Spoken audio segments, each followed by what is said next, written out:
नमस्कार दोस्तों, आज हम बात करेंगे एड्रेडिमा पर। तो एड्रेडिमा बकरी व गाय के थनों में सूजन, जैसे किसी भी प्रकार के पशु के अगर थनों में सूजन आती है तो उसे एड्रेडिमा कहते हैं। एड्रेडिमा होता क्यों है? ये एक फंगल इन्फेक्शन है और जिससे क्या होता है कि पशु के थन जो अड्डर होते हैं उसके अंदर पानी भर जाता है। अगर पानी पशु के दुग्ध के साथ आ रहा है तो उस स्थिति में इसका ठीक होने का काफी हद तक खतरा रहता है। लेकिन अगर दूध क्लियर आ रहा है और तनु में बहुत ज्यादा सूजन है तो उस स्थिति में आसानी से ट्रीटमेंट हो जाता है। तो इस विषय में हम आज बात करेंगे और इसका जो घरेलू इलाज होता है उसके बारे में भी बात करेंगे। तो अगर आप हमारे चैनल पर नए हैं तो चैनल को सब्सक्राइब कर लें और वीडियो को लाइक करें और ज्यादा से ज्यादा अपने दोस्तों के साथ शेयर करें। तो चलिए इस विषय पर बात करते हैं। तो सबसे पहले तो हम इसका करेंगे घरेलू उपाय। घरेलू उपाय में हम सबसे पहले एलोवेरा लेंगे।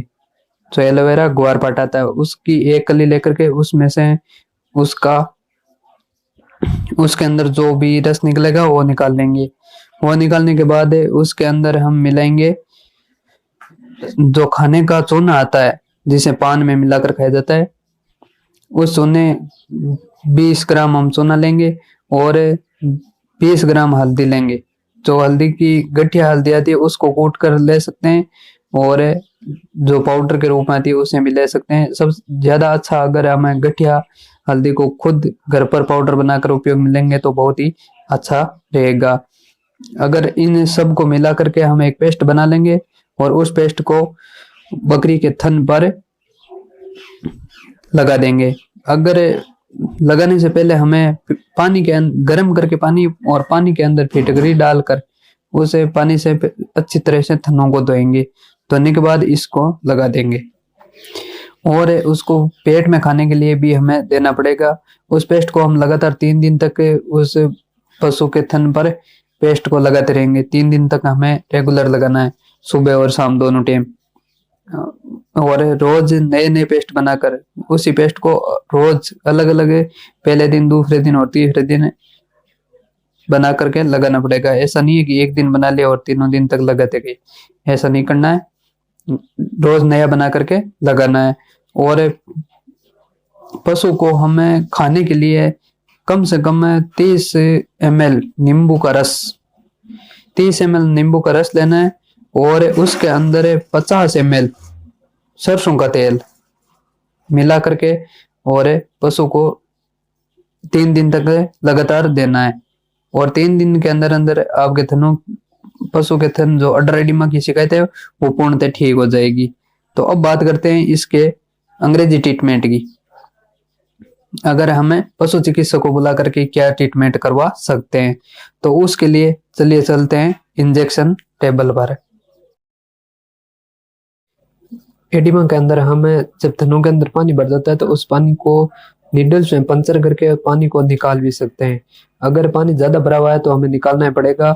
इस तरह से वो इन्फेक्शन आगे बढ़ जाएगा और पशु के अगर थनों में जाकर के दूध के साथ अगर शरीर में चला गया और दूध के साथ आने लग गया तो उस स्थिति में पशु के लिए बहुत ही खतरा हो सकता है।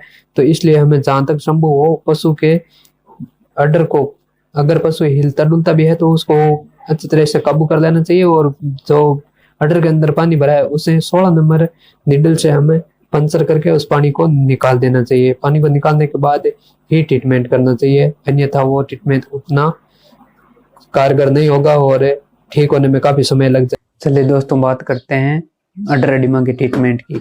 तो इसके लिए हम सबसे पहले तो इंजेक्शन CPM के तौर पर हम ये वेटालजिन इंजेक्शन उपयोग में ले सकते हैं। और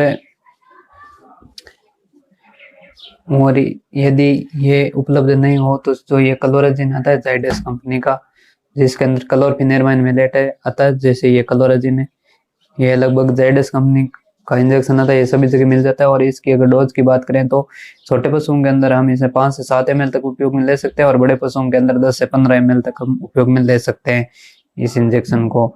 और दूसरा इंजेक्शन हमें अगर भेड़ बकरियों में उपयोग में ले रहे हैं तो उस स्थिति में हम CPM के साथ 5 ml CPM और 5 ml ये B कॉम्प्लेक्स मिलाकर उपयोग में ले सकते हैं। और इसके अंदर एंटीबायोटिक की बात करें तो इसके अंदर पेनिसिलिन ग्रुप का जो ये DCR आता है, स्ट्रेप्टोपेनिसिलिन, जो ये एंटीबायोटिक आती है, ये लोकल इन्फेक्शन और दर्द सूजन आदि में बहुत ही अच्छी तरह से उपयोग में की जाती है।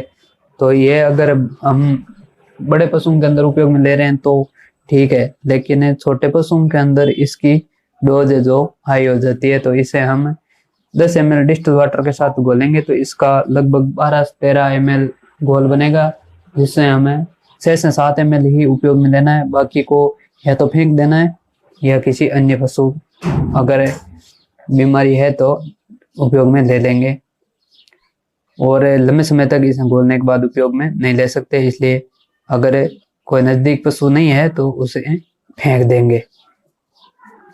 तीसरे इंजेक्शन की बात करें तो हम इसके अंदर इंजेक्शन है जो ये मोरवे लगाता है, रिमोट वेट, ये बहुत ही अच्छा काम करता है इसके अंदर अडर एडिमा के अंदर, क्योंकि ये सूजन वैसे तो इसे मूत्र यूरिन बनाने के लिए उपयोग में किया जाता है, लेकिन इसका उपयोग हम इसके अंदर भी ले सकते हैं। और इसके अंदर हम इंजेक्शन आइसोफ्लूइड, जो ये आइसोफ्लूइड आता है, आइसोफ्लूपेरिडोन एसीटेट का जो इंजेक्शन आता है, इसे भी हम उपयोग में ले सकते हैं।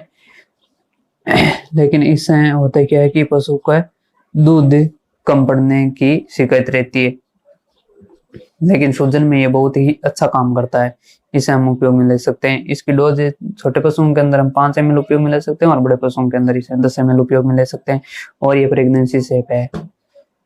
और दर्द सूजन के लिए हम इंजेक्शन, जो पशु को बुखार है उसके लिए इंजेक्शन ये मैग्लोडाइन हम उपयोग में ले सकते हैं, जिसके अंदर फ्लुक्सीमैग्लोडाइन इंजेक्शन के रूप में आता है, साल्ट आता है। इसे हम छोटे पशुओं के अंदर 3 से 5 ml उपयोग में ले सकते हैं और बड़े पशुओं के अंदर 10 से 15 ml उपयोग में ले सकते हैं। अगर ये नहीं मिलता है तो हम इंजेक्शन ये निम्बुसलाइड एंड पैरासीटामोल भी उपयोग में ले सकते हैं, क्योंकि दर्द सूजन के लिए निम्बुसलाइड और पैरासीटामोल अगर पशु को बुखार है तो उसी स्थिति में ये काम करता है। इस प्रकार से हम अपने पशुओं का ट्रीटमेंट कर सकते हैं। और ये जो भी मैंने सब बताया है ये सब प्रेगनेंसी सेफ है। टोटल इंजेक्शन आप प्रेग्नेंट और नॉन प्रेग्नेंट दोनों प्रकार के पशुओं में उपयोग में ले सकते हैं। DCR की अगर ओवरडोज हो तो थोड़ा प्रेगनेंसी के लिए रिस्क रहती है, बाकी इनमें कोई वैसे प्रेगनेंसी के लिए अनसेफ वाले नहीं है, सब प्रेगनेंसी सेफ है। तो हमें इसे प्रेग्नेंट और नॉन प्रेग्नेंट दोनों प्रकार के पशुओं में उपयोग में ले सकते हैं। थैंक्स, धन्यवाद।